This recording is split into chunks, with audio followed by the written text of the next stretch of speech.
Welcome back to Sledgehammer Horror, guys. I am Ken Sledge, and let's talk horror. Today, I am joined by actor and writer Kellan Rhude. How you doing today, man? I'm doing really good. I'm doing great, actually. So thanks for having me. Oh, man, this is such an honor for me. I want to talk a little bit about you before we get into the reason why we're here. Kellan is a military brat. Dad was in the military, so he moved a lot as a kid.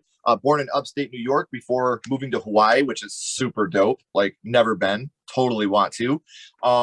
Spent several other states and then went to California as a struggling actor before pursuing further training in Boston at Boston University. Graduated in 2018, kind of honed your craft a little bit while you were over Yeah. there. And now you guys may recognize Kellan from Dexter to New Blood, The Deadliest Lie, so much more. But some of the upcoming films include Incantation, the new adaptation of Stephen King's classic Salem's Lot, and my most anticipated movie of the year, The Black Phone. So a little bit about you. We were talking a little bit before we started rolling, and you kind of went through a little dry spot there. Then you ended up going to Boston to go to Mhm. school and kind of honed your craft. And now you're in some of the dopest movies coming out this year. So what was it like, kind of going there, honing your craft to come back out and kind of knock it out of the park? Well, it was a tricky thing for me, just because I had like an agent and a manager. I was really young that really believed in me, so I had people getting me auditions, and I was going on auditions, but I wasn't really excited about what I was auditioning for in California. It was just I was going out for like teen shows and stuff that just didn't really excite me. It was like a lot of I just really wanted to grow as a person, and I didn't know where my voice was and how to put my voice into the stories that I was going out for. So I just had this little existential crisis where I was like, I gotta get out of here for a while, and I gotta do some soul searching. And I felt like school was the best place to do it because I still wanted to be an actor. I knew that's all I've ever wanted to do. So I was like, I got to go to acting school, and I had to get out of LA. And I felt like New York is a big acting town, so what's next? So I went to Boston, and I really thought I was gonna learn how to be like this crazy serious actor who's gonna know like who's just gonna jump into these characters. And but really what it did was it took off all the sludge that I accumulated from life and the stuff that you build up to protect yourself. And it really just, broke me down as a person and then built me back up in a way where I could really, just read something and find a way to connect to it personally. So that, my own voice could go into it. I wasn't trying to be somebody else. I could really find a way to really like, okay, this is who this person is, but how is he like me? And how can I really, just really connect to, this human being that's in this world trying to say what he's trying to say. And so that's why school was really good for me. And I mean, I graduated, and then I didn't know what I wanted to do right away. I knew I wanted to be an actor, but I didn't know, do I want to live in New York? Do I want to go to LA? So I was like, I'm gonna go back to LA. And I felt like I just fell right back into that same trap. I did a film I wasn't too happy with, but I was excited that I was working on something. 6 months out of college, I booked a movie, but it wasn't something that really excited me. So then the pandemic was happening, and I could tell something was going on. So I came back to New York because I had a family house here, and then everything shut down, and I pretty much didn't do any acting for like 5 or 6 months. I mean, I was reading books and stuff, but there weren't a lot of auditions. And then around October 2020, things really started to pick up. And there was this point where I felt like I was going to quit acting. I was like, I don't know if I can do this anymore. It's so unpredictable. I was like, I don't know if this is, I really want to be an actor, but maybe I should go to law school or something. Maybe I should find a way to be theatrical another way. And then I, I got this audition, and it was for The Black Phone. And it wasn't called The Black Phone at the time. It had a fake name, but I knew it was a Blumhouse movie. I knew it was Scott Derrickson. And, I read, the little bit that I had, and I was like, wow, I could do this. Like I just felt it in my bones and my body. I was like, I could do this. And they were actually shooting it in Wilmington, North Carolina, which is where I actually started acting because my parents live in North Carolina. My dad was in the military, so they retired down there. So I actually kind of got a glimpse of the film world because they filmed down there. So I was like, this is like gotta happen. Like I gotta make this happen somehow. And I made a really great tape. I felt really good about it.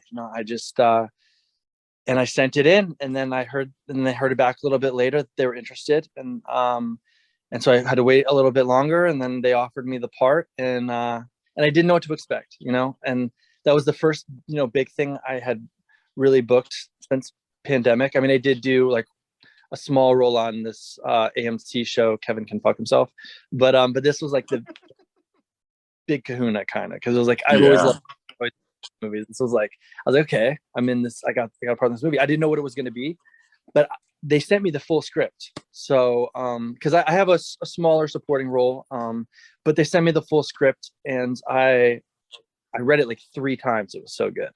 Like it was one of those things. It was a page turner, and I got really into it, and I was like, wow, this is going to be something. Like just reading, I was like, I didn't know what it was going to be, but I just, usually when I read something, I know if it's going to be good or not. And I read that script, I was like, wow, there's something here. There's really something here. And so yeah, I booked The Black Phone, and then January I immediately booked Dexter, and then I booked The Deadliest Lie, and that was like 3 things I had locked in. And I was like, okay, I have to be an actor. It's not changing. And then and so yeah, so Dexter was a little bit of a different journey because they shot it as like one long 10-hour movie. So I shot like I booked it in January, shot my first scene in May, finished my last scene in July. So yeah, so it was really stretched out. And then Dexter was coming to an end. It was like July, and it was coming to an end. I was like, what am I going to do next? I was starting to go crazy. I was like, I heard a director of photography tell me once, the next job always comes.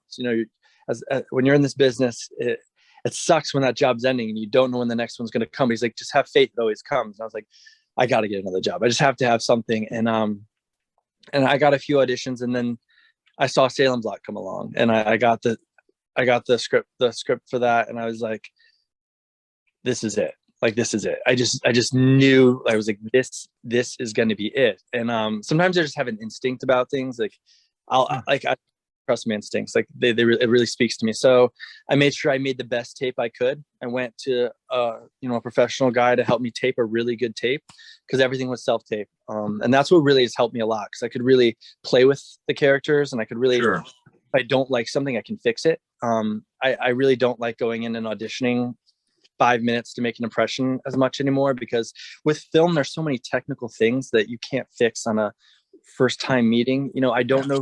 Sometimes I don't know who I'm reading for, who I'm reading in front of. I don't, anything had happened, because life is life. We're human beings. We can make mistakes very easily. And the thing about making a self-tape is, if something doesn't feel right, I can immediately fix it, and I can send in my best work. But yeah, I originally read for the role of Mike Ryerson. And I felt really good about that. Like, that tape was really, really good. And then they asked me to reach for another role. And I got the script for that role, which was Floyd. And I was like, okay, I can do this. I feel this in my, to do this. And the fact that they wanted to see me again, I made sure I didn't cut any corners, and I sent in the best tape I possibly could.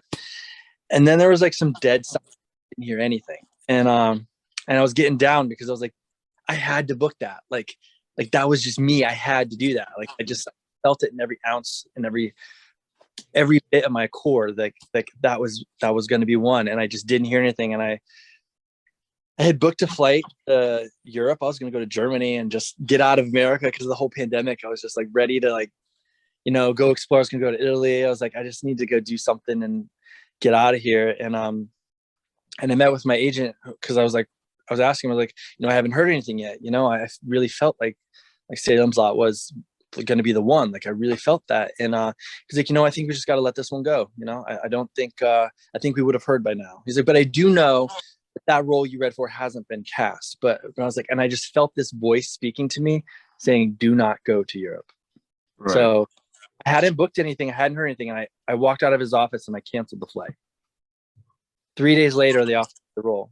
And I would have been in Europe, and like 5 days later, they wanted me to get a COVID test to start doing a fitting and stuff. So like, I listened to my instinct, and it really saved me on that one, because I was about to get out of here. But I was like, no, they're gonna call you, and they did. So thank God, man. Because Salem's Lot is one. Obviously growing up horror fans, that's one that really hits with us. The vampires. Stephen King. You hear all that stuff, and for you are now and forever in the Blumhouse world and in the Stephen King world forever. That can never change now. And that is a dream for young horror fans, man. So I can't wait to see what the future holds for you. And everybody watching, you don't have to wait for me to update you because I got all his social media links right down here in the description. So make sure you're clicking these links, following him on social media so you can keep up to date on everything he's doing now and in the future, because there's going to be a whole lot more coming on that IMDb page soon. So and we know what you're doing in the future, Kellan. We know what you're doing now, but for a little bit, I want to take it back to the past. And we all start in horror somewhere. I want to talk about your first horror movie. And Kellan, your first horror movie was Scream 2. I didn't even watch the first one yet. I went straight to the second one because I was a little kid, and I had seen the trailers for it, and I was like, that looks really cool. I want to see that, And me and my dad were at the video store, and I saw it, and I was like, can you rent that one? He's like, you don't want to watch this. This is like, I don't think your mom would like you watching this. I was like, I want to watch that one. My dad was always trying to be a cool dad, so he rented it for me, and I watched it I was so scared, and it's because as a kid you don't know, you watch a movie. That's when I was truly scared watching movies, is when I was a kid, and it was the scariest movie I'd ever seen because I'd never really seen a scary movie before. So it was broad daylight, 4 p.m., and I'm ducking under the blanket, when Ghostface is popping out. But I loved it at the same time because my blood was pumping, and I was like a 9-year-old kid, so. And you totally get that adrenaline rush of knowing, what's happening right now. And it's just like, riding a roller coaster. And even though I don't condone it, it's like doing drugs. You get that high and then you're constantly chasing that dragon again. You love the fear that you get from the movie. So we know this Scream 2, obviously right now Scream is huge. They just had the Requel 2022, which was fantastic. They did a great job with that film. One of the best horror franchises of all time, if you ask me. There's really not a super weak entry in the whole franchise, but Scream 2 is very effective for me as well. There's a lot of very good scenes, a lot of very high tension scenes. Which scene would you say it was that affected you the most from Scream 2? The one that I felt was, really affected me, frightening wise, was definitely when Sydney and her roommate are trapped in the back of the car, and they're trying to crawl. I mean, as a kid, they're trying, that tension of them trying to crawl past Ghostface to get out and escape the car. And then you got the guys with the pole in their head. And I just remember, my blood just pumping like crazy as a kid watching this movie. He's going to wake up any minute, And then I just remember when Ghostface jumps by and has the knife and gets her, and I just scared. It was just I remember it vividly because I remember that was just one that really just got my blood pumping, and that was wow, this is a scary movie. What a good jump scare at that moment too, because you're thinking he's back in the car, Sydney is slowly creeping back to the car, and she's just gone. What do you mean he's gone? And he comes out, Yes, man. And this is a movie that, and I've always said it, I think that this is the closest to the original. I think the original is still my favorite, but there's a lot about this movie that is very on par with the original. Obviously you have Randy's death, which for me was crushing as a kid because Randy was me. I grew up in a video store. My parents owned a video store. Randy was the horror buff that worked in a video store like that. That was my dude. To watch him die was super awful for me. But when you think about Scream 2, what's the first thing that pops into your head? What do you mean by? I mean, I think it's a great sequel. After I saw the first one, I loved the second one. I loved it because it was the first one I saw, and I was so young, I didn't really think, oh, there's a first one. I didn't really think about it that way. Yeah. So it was 2 or 3 years later that I was in a video store and I saw the first Scream, and I was like, oh wait, maybe I should see this one. And so I love the first one as well. I probably like the first one better than the second one, even though the second one was the first one I saw. But I do think they both work very well together. And I think Scream 2 is a very good sequel because it has kind of the same structure. And what I like about, the first two Screams is they try to be meta and they talk about horror films and they're horror buffs, but there's something about the first two that I felt really had a fear about them. There was I wasn't a huge fan of the fourth one. I thought it was a little goofy, a little silly. I felt like they went a little too far into camp, I felt like. Whereas I really felt like the new one, I definitely saw the new one and I thought that was a real great return to kind of the reality of this, this guy, while still having kind of the commentary on, it being, about people who love horror movies and take them too seriously, but I still felt like it brought back that element of fear that I missed. And but the one thing I will say about the first one, the second one, is that opening scene with Casey is incredible, and it's one of the greatest scenes I think in a horror film. It's just like and I think what makes it work is it's long, so it really fills you up. I hate those ones where like they're just cut too short, and I think what made the second one work really well, along with the first one, is Cece's scene was kind of similar in a way to Casey's, and they both like had that full plate. It was like that full plate, that full course meal, and that one scene. Like I felt like you got to know her a little bit, and then it like slowly built up to where he's getting her, and then they had the adrenaline rush of the attack scene, which I thought was because like I felt like it really did, brought back like the elements of the Casey scene, which worked so well. I thought Cece's scene worked really well as well. And what I like about them is how similar and different they are. Like, Drew Barrymore's Casey's ends with, and you have this huge actors, two huge actors, actresses that are doing these opening scenes that are in the movie for 5 minutes. But you have her, hanging from the tree with her insides on the outside. Wasn't it Sarah Michelle Gellar that played Cece then? Am I thinking this right now? Okay. Yeah, she gets thrown off the roof. So we know which scene affected you the most from Scream 2, but what would you say your favorite scene from Scream 2 is?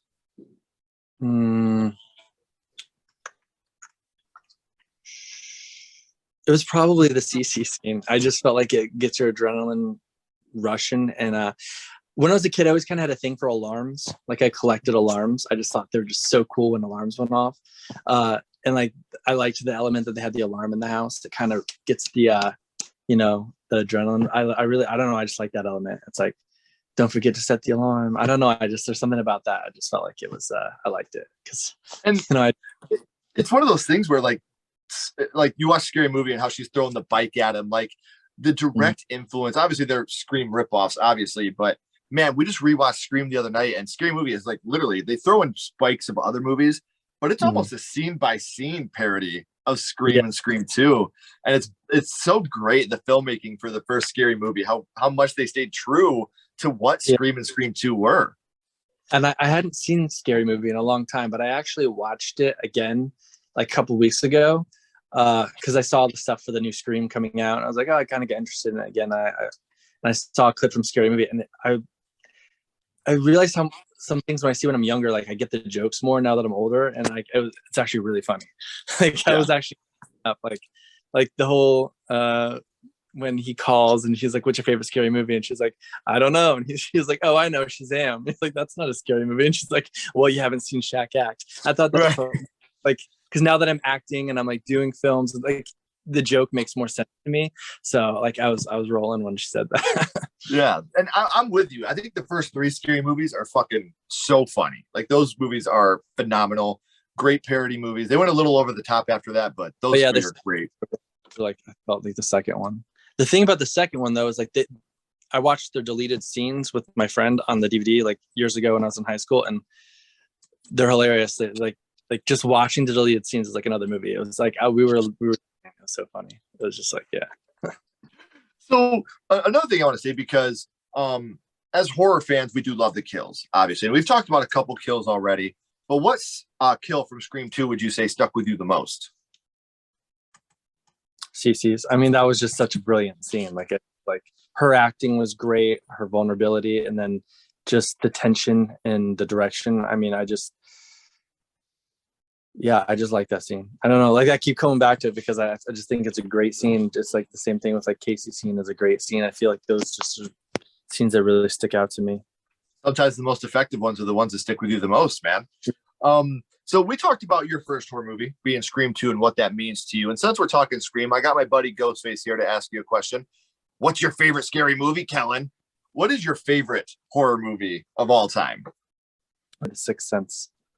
Because the acting is really good. It's a really good narrative. I really love the use of the symbols in it, but it also just like it's just scary. Just like 1 minute he's sitting in the hallway and there's these dead people hanging from a school from the 1800s. It just, as a kid, I saw the movie. I just like I would just like be walking through my hallway at night and I would just be frightened after seeing that movie. Except I'd feel like a kid would come out like, "Hey, let me show you my dad's gun," and then half of his head is missing. It's just like that movie. Just like I'd have to say is probably my favorite, just because it's just just thinking about it today, it still kind of freaks me out, scares me a lot. So the thing that sucks about The Sixth Sense is the ending of that movie. That twist is phenomenal, but more people talk about that than they do the actual movie.